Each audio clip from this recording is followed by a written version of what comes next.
Soigner, c'est humain, mais pas seulement. Les primatologues nous montrent que les grands singes, notamment les chimpanzés, savent prendre soin de leurs congénères et qu'ils utilisent des plantes curatives, dépuratives pour se soigner. Alors, déjà, il faut définir ce que c'est que la santé. La santé, c'est un état d'équilibre entre un individu, c'est-à-dire à l'intérieur de lui-même, et aussi avec son environnement. L'homme a toujours essayé d'être au mieux de ses fonctions et au mieux de sa façon de vivre. Bonne santé, c'est sans doute un terme très contemporain. Il y a des gens que les bioanthropologues considéreront comme étant en mauvaise santé. Par exemple, moi, j'ai une luxation congénitale de la hanche, et pourtant je me porte très bien. Donc je ne suis pas en mauvaise santé. L'hygiène, c'est un terme aussi très très global, mais il est vraisemblable que simplement se baigner, se laver, se coiffer et prendre soin de soi pour se porter bien participe des gestes les plus élémentaires et les plus éloignés dans le temps. Comment étaient considérés les enfants dans le passé ? Il faut imaginer des sociétés qui veulent survivre et donc les enfants devaient nécessairement être protégés. La mortalité infantile était effroyable, un enfant sur 4 mourait à la naissance. Tout un tas de rituels se mettaient en place pour permettre à ces enfants d'avoir un au-delà beaucoup plus paisible que la vie ne leur avait pas autorisé. Alors, je pense que oui, mais c'est un soin par délégation. On va s'adresser à quelqu'un dans l'au-delà afin qu'il soulage le proche pour qui on va prier. Les médecins, c'est probablement un terme qui n'existe pas en tant que tel, mais il est fort probable que des chamans, des hommes médecines ont existé et de tout temps. La professionnalisation viendra plus tard. On peut dire que l'homme a vraiment été exposé à partir du moment où il a commencé à se sédentariser. Une petite troupe de chasseurs-cueilleurs de 30 personnes sera beaucoup moins vulnérable à certains agents pathogènes qu'une population de 3000 ou 4000 habitants qui vivent dans des enceintes closes. On a essentiellement accès aux pathologies traumatiques, tout ce qui peut toucher l'os, mais maintenant on a accès à l'infiniment petit, notamment grâce à la paléogénétique, aux études ADN. Donc on a accès à tout un tas de pathologies qui sont invisibles à l'œil nu. À notre connaissance, pour l'instant, le geste le plus ancien, on le situe en Irak, sur un néandertalien dont on aurait désarticulé le coude. On a désarticulé le coude pour lui éviter vraisemblablement une gangrène qui se propageait, et c'était il y a à peu près 50 000 ans avant notre ère. Et au néolithique, on observe fréquemment des crânes qui ont été trépanés. Et moi-même, j'ai pu étudier des trépanations, dont une qui était grande comme ça, et où l'homme a survécu. Le handicap est toujours présent dans les sociétés. À partir du moment où l'homme a marché, il s'est blessé, il s'est cassé, il s'est abîmé, l'archéologie nous montre des exemples de prise en charge à la fois chirurgicale et humaine, d'assistance et de bienveillance, que ce soit pendant une période de convalescence comme pour tout le reste d'une vie un peu amoindrie. Il y a des périodes historiques qui attestent de soins particuliers dédiés aux plus riches, c'est une évidence, à la fin du Moyen-Âge, à la Renaissance, mais on voit de façon très empirique et très pragmatique dans des sociétés archaïques que tout le monde est soigné au même niveau.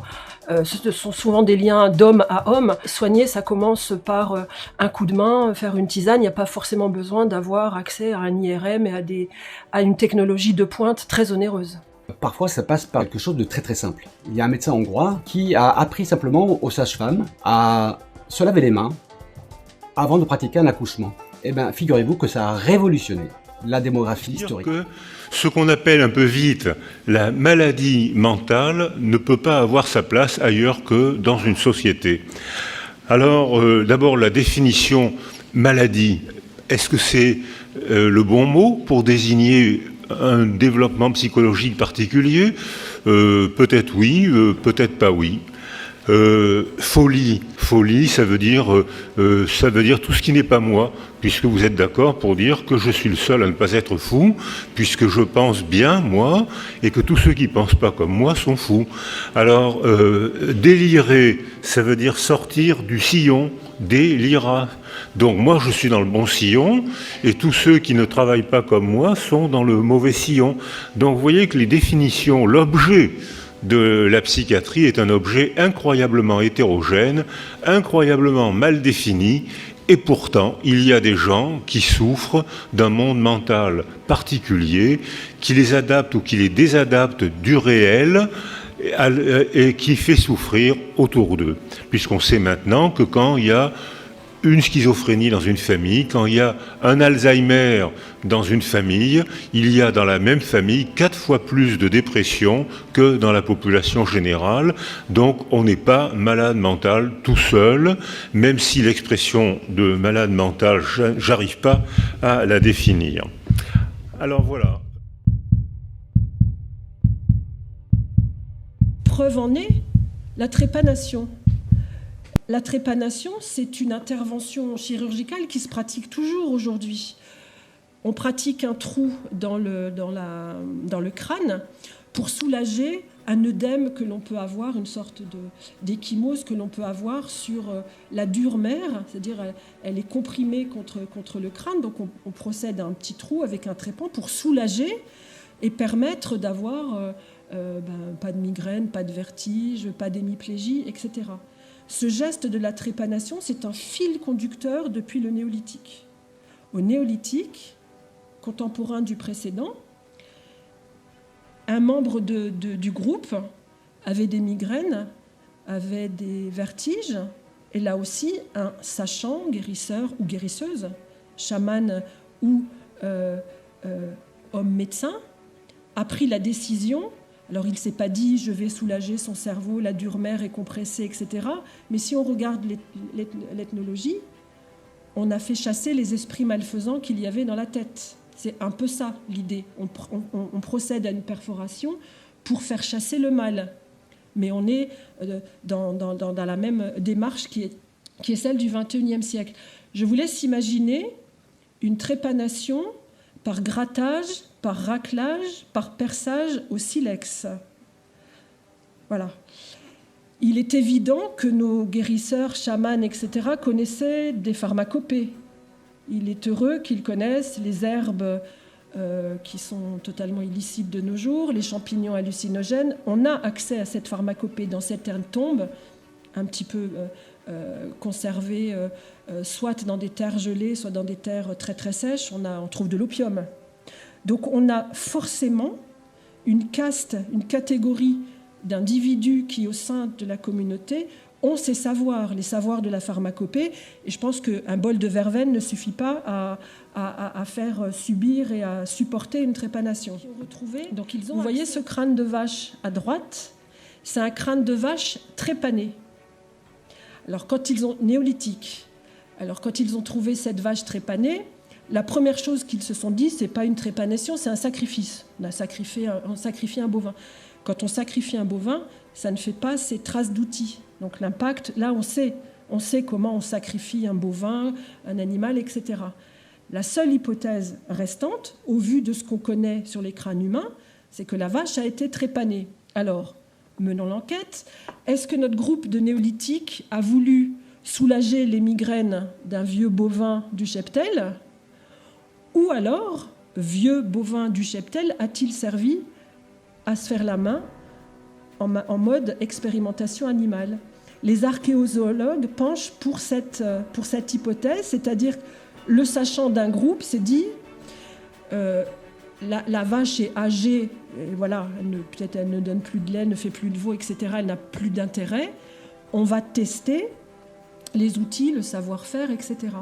Et donc on a probablement là un exemple empirique d'une expérimentation animale qui aurait eu lieu plusieurs milliers d'années avant notre ère. Et donc on remet tout en place et on a vraiment accès au cœur de l'humain qui voit un des siens malade, décide de le guérir, déploie des compétences, des savoir-faire, des outils et va même essayer de tester sur un animal avant de se lancer sur l'humain, sachant que les savoir-faire étaient assez remarquables. Quand on fait des statistiques pour le néolithique, on a à peu près 70% des individus et des patients qui ont survécu à la trépanation, ce qui est quand même assez exceptionnel en termes de statistiques.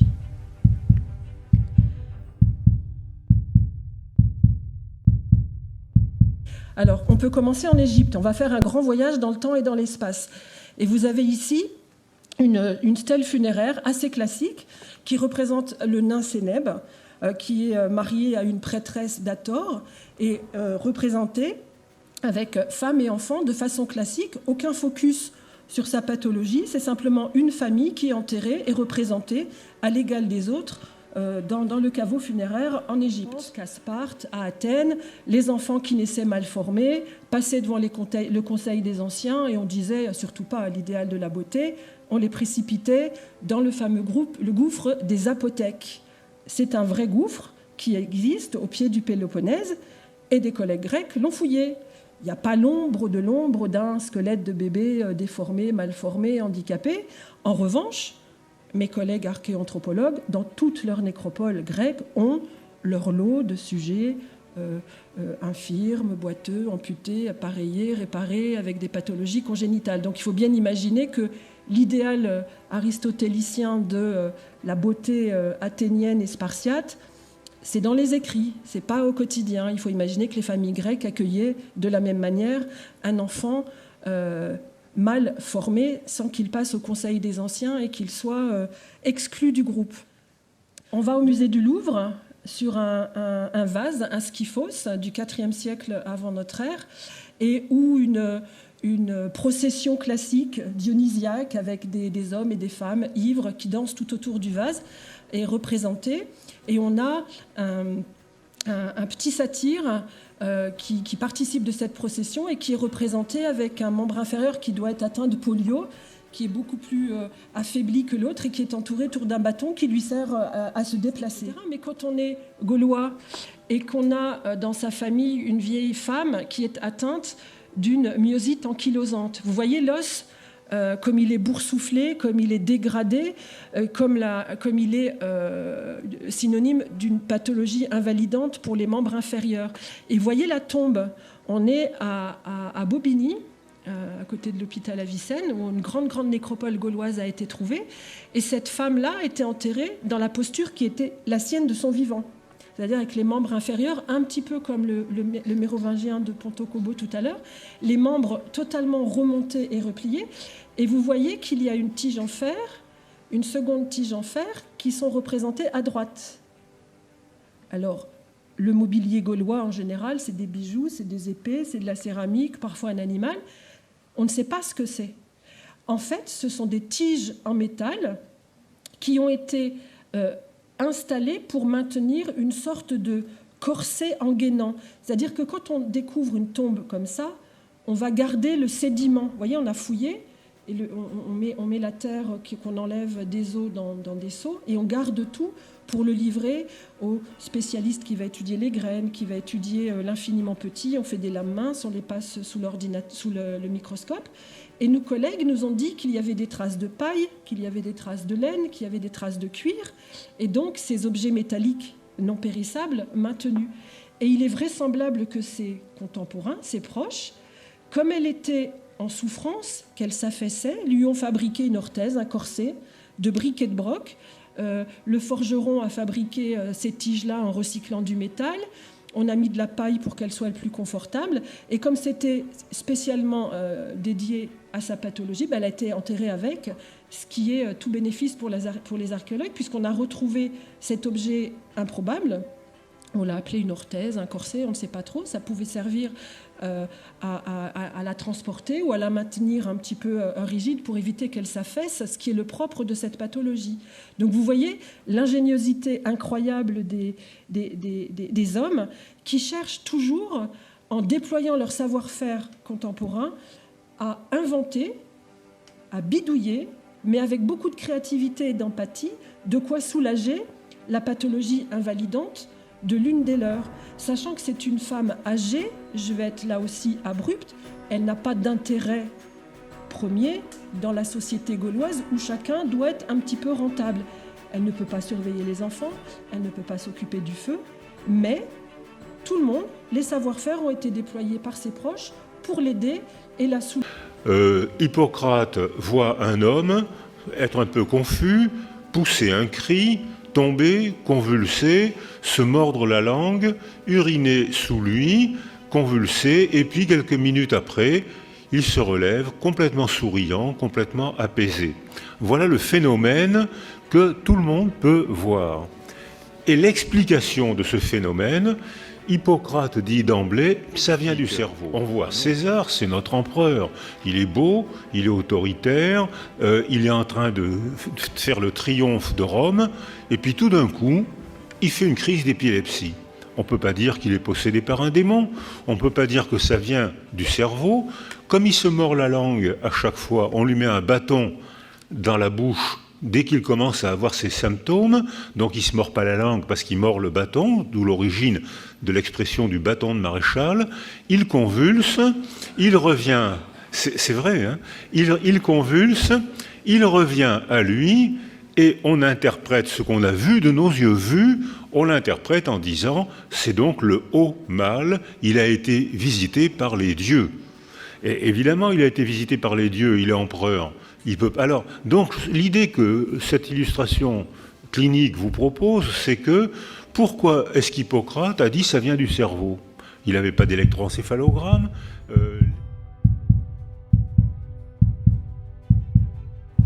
On va passer les océans et on va se précipiter en Amérique du Sud. On est sur le littoral du Pérou, dans une communauté qui est assez particulière, qui s'appelle les Mochicas. Alors si vous voulez voir les Mochicas et leur prolifique céramique, ce sont des gens qui ont un art assez fabuleux de la céramique. Vous pouvez aller au musée du Quai Branly. Ce sont des communautés qui vivent un petit peu avant l'an 1000, contemporains de nos mérovingiens, carolingiens. Ils n'ont pas l'écriture, ce sont des pêcheurs et des agriculteurs. Et on les connaît surtout grâce à cet art céramique. Une tombe de Mochica lambda comporte 20 à 30 céramiques, ce qui est un grand bonheur pour les archéologues. Et chez les Mochicas, accueillir un enfant handicapé, c'est un bienfait des dieux, parce que le handicap crée le lien entre les ancêtres et l'au-delà. C'est-à-dire qu'un enfant handicapé qui naît dans une famille va être considéré comme étant un chaman. On va lui confier, au fur et à mesure qu'il va grandir, des missions et des activités proches du chamanisme, parce qu'on pense que son handicap est quelque chose qui le met en lien avec les divinités. Alors, vous voyez comment on arrive à inverser les paradigmes des familles autour de l'an 1000 qui se réjouissent d'accueillir un enfant handicapé mental ou physique, sachant même que certains vont jusqu'à mutiler des enfants. Nous, on le voit en étudiant des squelettes, pour avoir un enfant handicapé qui aura une vie forcément privilégiée au seul profit de sa différence. Et comme les Mochicas ont un lien particulier avec le handicap, ils le représentent, et notamment sur leur art céramique. Et vous voyez ici un petit personnage qui est amputé et qui est en train de mettre en place une prothèse qui est en céramique et qui protège son moignon. On a un sujet, un homme plutôt âgé, 40 ans, âgé pour l'époque mérovingienne, qui a été amputé des deux mains. Typique chute de cheval, mauvaise réception, gangrène, on ampute. Calcification des os, 2 moignons. Vous imaginez le quotidien. Et bien là encore, comme pour la Gauloise, on a un forgeron qui a recyclé du métal et qui lui a fabriqué sa prothèse bifide, peut-être pour qu'il puisse piquer des aliments. Elle a été maintenue à l'avant-bras avec une boucle de ceinture, une boucle de chaussure, avec des liens en cuir.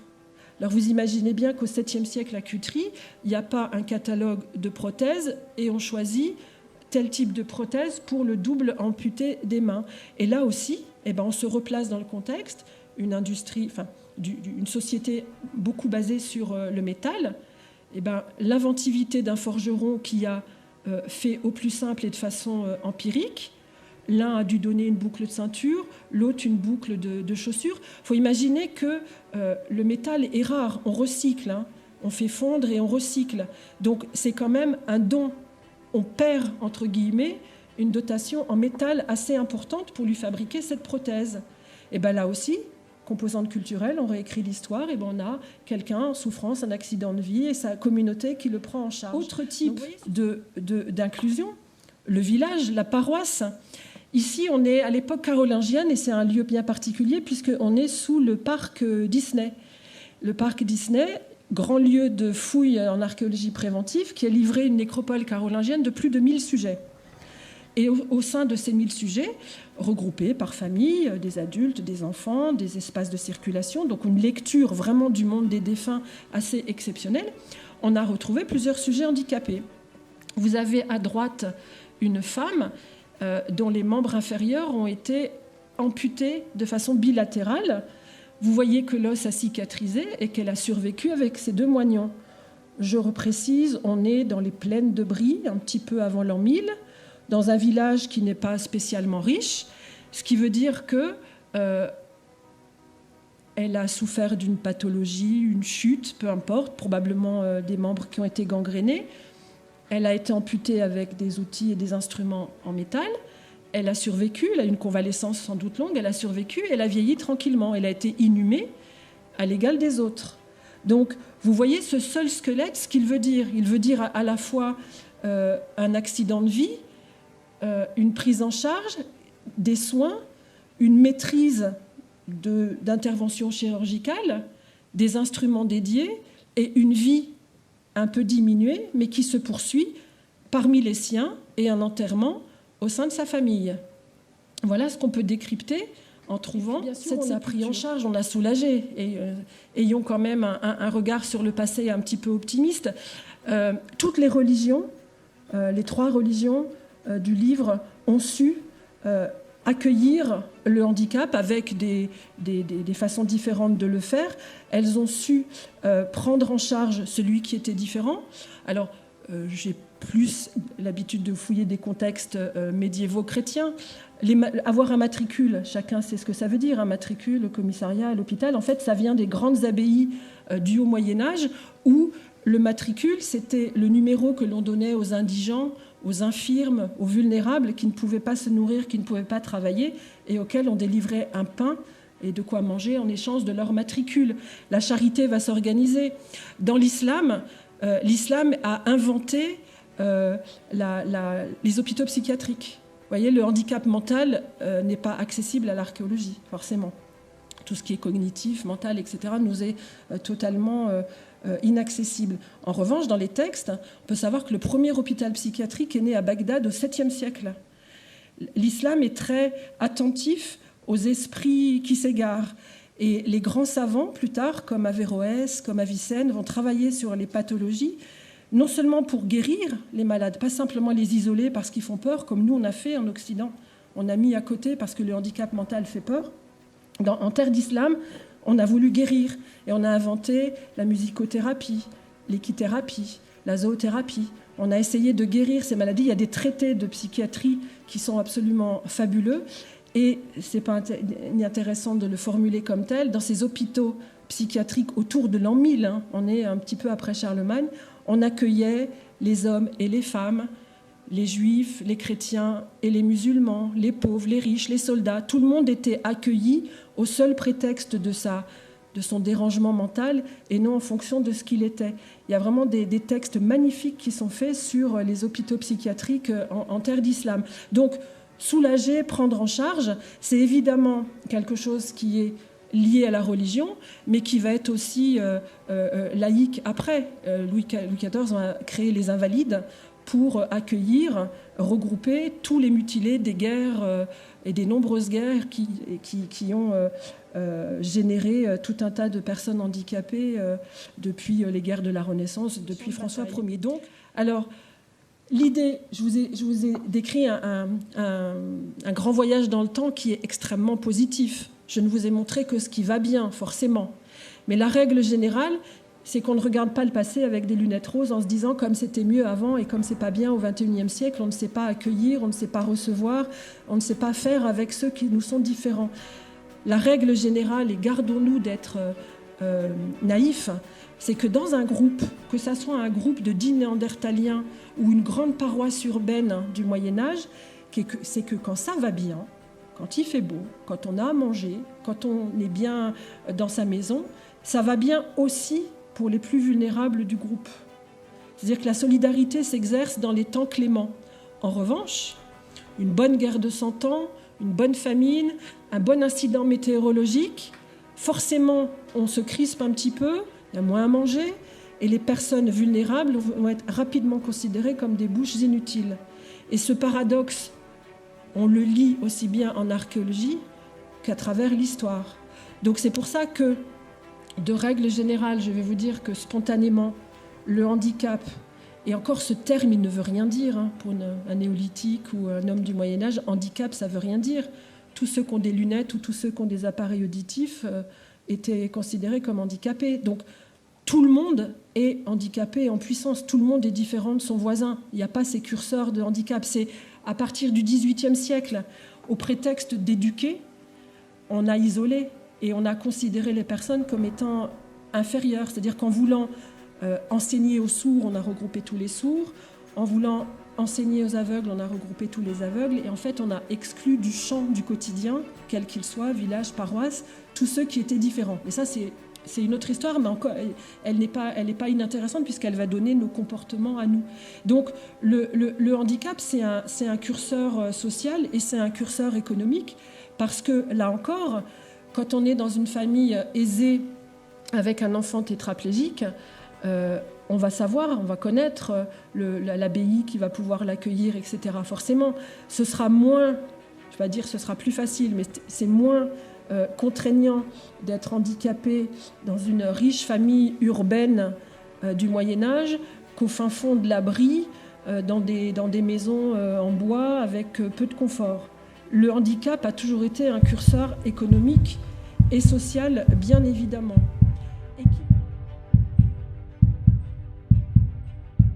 Louvre, Bruegel, avec les mendiants, tableau qui date de 1525 à peu près, et qui, pour un archéanthropologue, représente pleinement notre discipline, puisqu'on a des sujets handicapés, amputés, et on a les appareillages compensatoires. Ce qui fait que là, mission accomplie, j'ai non seulement les défunts, leur pathologie, et les éventuelles béquilles, corsets, orthèses que je peux retrouver au gré des fouilles archéologiques. Alors, grand tournant pour les appareillages, je vais évoquer Ambroise Paré qui était un remarquable, on appelait ça un barbier, parce qu'à l'époque, seuls les barbiers avaient accès aux instruments tranchants. Ambroise Paré, il est à la fois celui qui ampute et celui qui appareille. En fait, il a accompagné... C'est un type remarquable parce qu'il est à la fois un homme du Moyen-Âge avec des croyances très obscures et un esprit proche des Lumières dans l'inventivité qu'il va avoir à mettre au service de ceux qui étaient mutilés. On est à l'époque des premières guerres de la Renaissance. On a inventé l'artillerie lourde. Vous imaginez, sur les chantiers de bataille, l'artillerie lourde, elle mutile à tour de bras les soldats de François Ier, d'Henri II, etc. Ambroise Paré développe des techniques d'amputation. Dans ses mémoires, il se dit qu'il affirme avec un certain triomphalisme qu'il ampute une jambe en 10 minutes. Mais comme c'est quelqu'un qui est bienveillant, qui est curieux, qui est imaginatif, eh ben, il va mettre au profit de tous ces mutilés des techniques nouvelles d'appareillage avec quasiment des doigts articulés. Il installe des crémaillères, il travaille avec les armuriers et il essaye de faire des prothèses qui vont être quasiment des substituts des membres manquants. Et bien évidemment, vous imaginez, alors ça c'est une prothèse à l'égal de celle qu'il a pu fabriquer. Ce type de prothèse, un peu comme maintenant, ne concerne que les personnes privilégiées, les aristocrates, la noblesse guerrière. Alors il ne se démonte pas et il va inventer la prothèse des pauvres en utilisant des matériaux qui coûtent pas cher, du bois, de la feutrine, de la laine, et en utilisant tout un tas d'artisanats au service des pauvres mutilés, de tous ces soldats qui ont été mutilés sur les guerres, les grandes guerres royales qui ont opposé notamment la France et l'Italie. Mais c'est un grand classique, hein, les gueules cassées, c'est la même chose. La barbarie des hommes qui détruisent sur les champs de bataille, et après les savants, les chirurgiens qui réparent, et les gueules cassées ont fait progresser tout ce qui est chirurgie réparatrice, chirurgie esthétique. Donc c'est le paradoxe de l'homme qui à la fois fait le pire, va inventer des artilleries pour tuer, pour blesser, et puis il y a la phase positive avec tous les savoir-faire médicaux et chirurgicaux qui vont naître sur les champs de bataille. Alors, C'est véritablement au XVIIIe siècle qu'un nouveau changement va s'opérer. À partir de ce siècle des Lumières, la raison prend le pas sur la religion. On définit un être humain par sa capacité à raisonner, ce qui signifie que les personnes dépourvues de raison, qu'on appelle les imbéciles ou les fous, sont considérées comme des intermédiaires entre l'homme et la bête. D'ailleurs, au XVIIIe et XIXe, la sortie du dimanche peut consister à aller voir les fous enchaînés à Bicêtre. À la fin du XIXe, encore, il existe des foires aux monstres dédiées au divertissement. Heureusement, le médecin Philippe Pinel s'est battu pour l'abolition de l'entrave des malades mentaux et pour l'humanisation de leur traitement. Par ailleurs, on va chercher à réparer, à guérir en quelque sorte, les infirmes physiques et sensorielles. Les encyclopédistes apportent une nouvelle vision, notamment l'idée de l'égalité entre les humains à la naissance. Dans cette logique, Denis Diderot a écrit sa fameuse « Lettre sur les aveugles à l'attention de ceux qui voient ». Dans cet essai, le philosophe cherche à démontrer l'égalité des esprits pourvu qu'on leur consacre suffisamment d'instruction et d'éducation. L'éducation des infirmes sensoriels devient donc une de leurs préoccupations. Naissent alors des instituts d'éducation spécialisés. L'abbé de l'Épée, par exemple, fonde la première école publique pour les enfants sourds, où il invente la première langue des signes. Valentin Haüy, de son côté, fonde l'institution pour les jeunes aveugles et invente des caractères en relief pour leur ouvrir l'accès à la lecture. Plus tard, c'est la méthode inventée par un de ses élèves, un certain Louis Braille, qui sera largement propagée. Les infirmes physiques, quant à eux, ne bénéficient pas d'instituts d'éducation spécialisés. Néanmoins, à partir du XIXe siècle, on cherche à redresser les corps. Les difformités sont traitées dans les nouveaux instituts orthopédiques et de climatothérapie. Là, les dispositifs matériels sont impressionnants. Alors que je t'étire le dos à l'aide d'un lit extenseur, que je te mette un corset pour corriger cette affreuse scoliose, que j'utilise l'appareil de Scarpa pour redresser un pied-bot, bref, ces établissements et leurs soins coûteux sont réservés à ceux qui en ont les moyens. Le 19e siècle, c'est aussi la révolution industrielle. Et avec elle, l'augmentation du nombre d'accidents du travail liés à une main-d'œuvre toujours plus importante et des conditions de sécurité et d'hygiène inexistantes. Il n'y a pas encore de code du travail. Il faudra attendre 1910. Face à la rudesse de cet environnement professionnel, les mouvements ouvriers s'organisent pour défendre leurs droits. En 1895, ils s'unissent pour créer la Confédération Générale du Travail, dite CGT, la première centrale syndicale.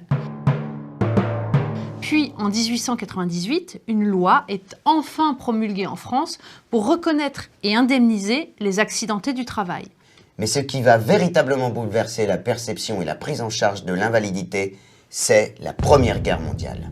Avec le carnage de la guerre 14-18, l'invalidité est devenue un phénomène de masse. La France a perdu 10% de sa population active et compte 3,6 millions de blessés. Plus d'1 million d'entre eux sont reconnus comme des invalides permanents, 56 000 ont été amputés et 10 à 15 000 sont des grands blessés du visage, les fameuses gueules cassées. Ces soldats blessés pour la France, on veut les réparer, les réintégrer, surtout que le pays est en manque de main-d'œuvre. La fabrication de prothèses, d'ailleurs inspirée des modèles de l'Antiquité, se généralise. Ajoutons également que la chirurgie réparatrice et les amputations font des progrès énormes. Par ailleurs, toute une série de lois et de dispositifs sont mis en œuvre pour favoriser cette réintégration dans le monde du travail.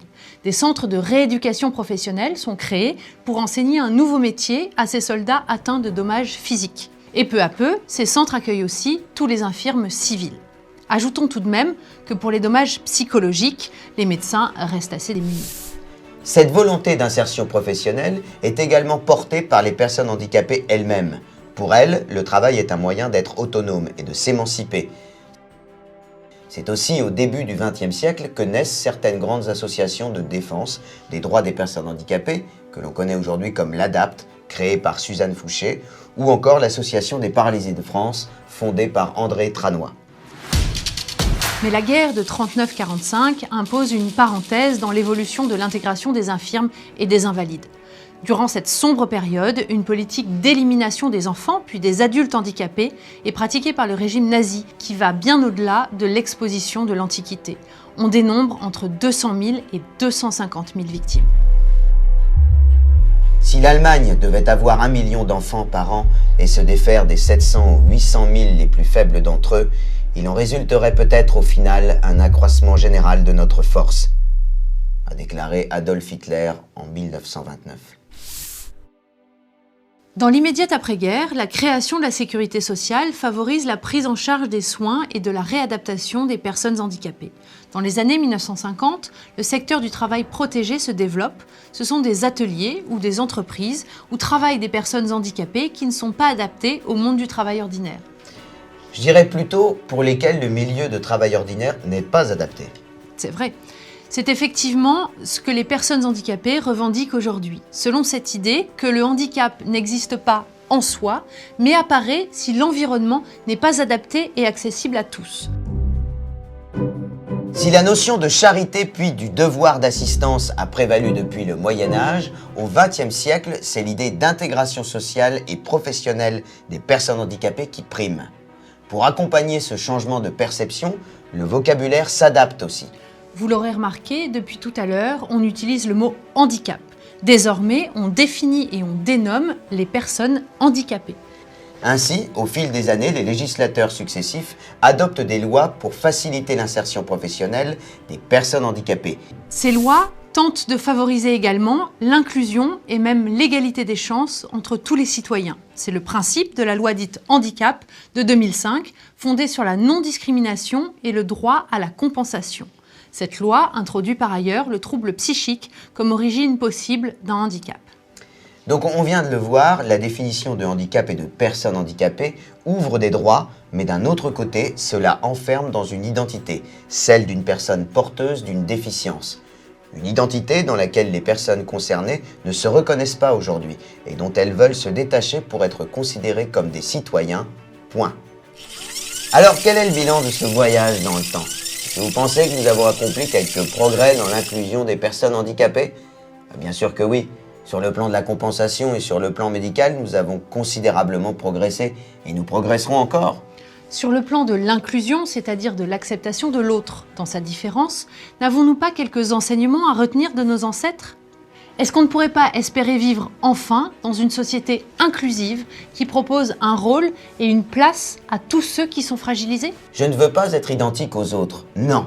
Mais j'aimerais que l'environnement soit adapté et accessible pour me permettre d'être égal aux autres. Pas identique, mais égaux.